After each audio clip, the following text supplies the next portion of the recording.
Detective Bruce Kenner. It is October the 14th, 1990. It is important that you tell us everything. They'll kill me. Nobody's gonna hurt you anymore. Clear your mind.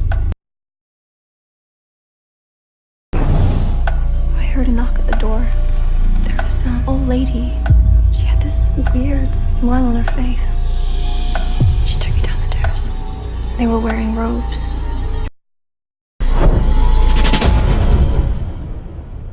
Now they'll kill you too. I just get the feeling with this case it's a part of something bigger.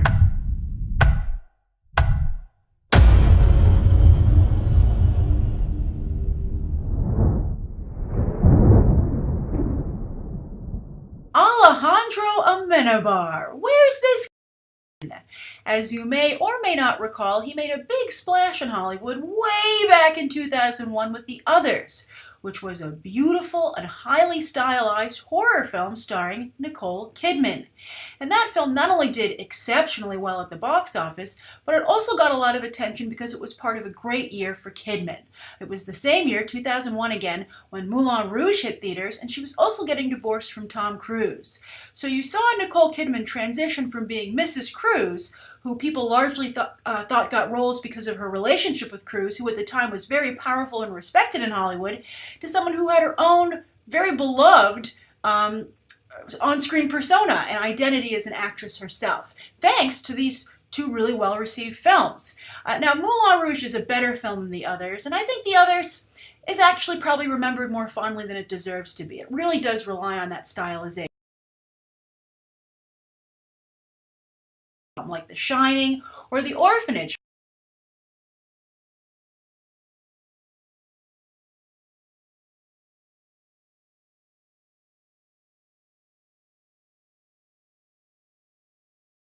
Really could not explain the twist. It was just like, because I said so. You ask for too much. It's a beautiful movie with a twist, let it go.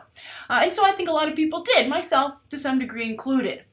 But the reason I bring up The Others here so much and focusing on it so much is because I think that Alejandro Amenabar, even though it's over a decade later, is trying to recreate that success here. And I think that, especially with the casting of Emma Watson, I think particularly with the way she's stylized here, with her costume and hair and makeup, she's very much like Nicole Kidman in The Others. So I think she's a good choice for Alejandro Amenabar to repeat that success. And I also think Emma Watson wouldn't mind having that kind of success herself. Why not give it a go? I mean, she has the Disney's Beauty and the Beast coming up, but I think all of these decisions are fueled by a need for her and her management team to get a box office hit for her. I mean, of course, she had the Harry Potter films, but since then, while she's made some very interesting choices creatively, she just hasn't connected with audiences on a large enough scale, I think, to keep her as one of the top names in Hollywood. I mean, she'll probably always work forever, but the question is to what degree and on what scale. And we'll use that as the perfect way to segue into Ethan Hawke, who has done quite a good job keeping his career alive in the fringes of Hollywood. Now, he's been also transitioning back into the mainstream a little better these days, thanks to horror films like this one. Sinister worked out very well for him. Daybreakers was a hidden gem. And he's done a lot of films like this, so I can see him wanting to continue to make this kind of horror film. But I have to say, I'm glad he did Boyhood. The Oscar nomination is huge for him for Best Supporting Actor. He's not going to win, and I loved him in that movie. I thought he was the best thing in Boyhood because he took what looked like a deadbeat dad on the surface and revealed he was just a dad trying as hard as he could under really difficult circumstances. But you know what? While that was a breath of fresh air, this just seems like more of the same for me from Ethan Hawke. And I gotta say, I'm getting a little tired of it. I mean, his hidden gem to just crap ratio, I think, is not in his favor. So I'm getting tired of saying to myself, well, I bet this one's one of the hidden gems. I think I've just been disappointed a little bit too much. And not to say Ethan Hawke makes bad movies.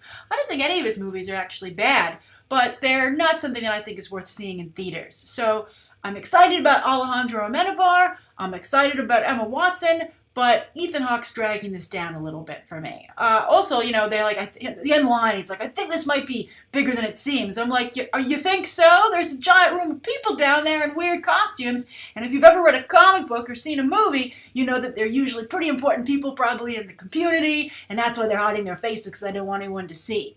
So we'll see. But there's obviously intense interest in this because of Emma Watson, but there's been a lot of intense interest in her projects to date, but it has yet to translate to box office. Do you think that'll change with this movie?